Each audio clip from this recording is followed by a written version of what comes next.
Welcome to Framlingham College In Conversation.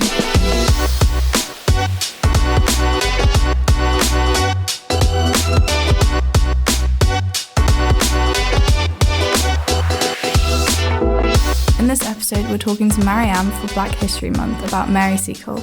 Mary Seacole was mostly recognized as a 19th century Jamaican-born nurse who overcame racism and injustice to nurse soldiers during the Crimean War. She had a Jamaican mother and a Scottish military father and married the godson of Admiral Nelson, who was widely regarded as one of the greatest naval commanders in history. Why did you choose her? As well as being a doctress, she was a businesswoman and set up hotels and shops throughout her life. And one of her most famous quotes is, "I was very young when I began to make use of the little knowledge I had acquired from my mother. Upon great sufferer, my doll, and whatever disease was most prevalent in Kingston, be sure my poor doll soon contracted it."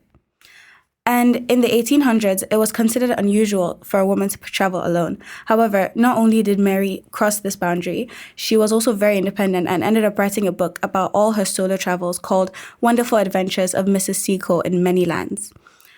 This became the first ever autobiography published by a free Black woman in the British Empire.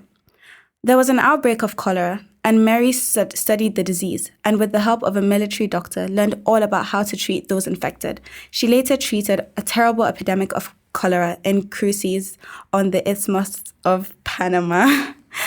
Mary treated the British, French, and Sardinian soldiers, who were all our allies, but she also tended to Russian soldiers, even though they were technically the enemy, showing her kindness and her willingness to help.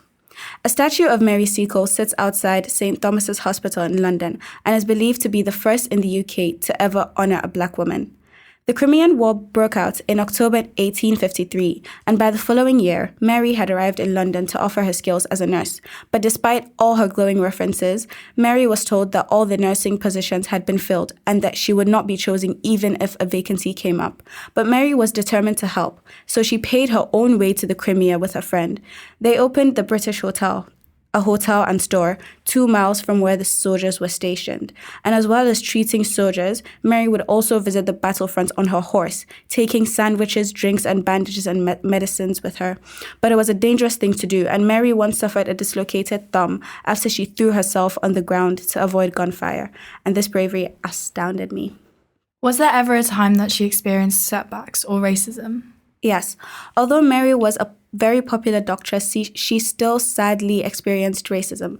At one of her goodbye parties, a man made a speech to thank Mary for helping to treat those who had been sick, but exclaimed that it was a shame that her skin wasn't white as it would make her more acceptable. Mary could not allow this kind of prejudice, so she responded that her skin color made no difference to all the work she had done, and that even if her skin had been darker, I should have been just as happy and just as useful and as much respected by those whose respect I value. Despite being so well loved, Mary was forgotten about in history after her death in 1881 in favor of Florence Nightingale. It was only in 1980 that her story was rediscovered by historians. Thank you very much for telling us about Mary Seacole.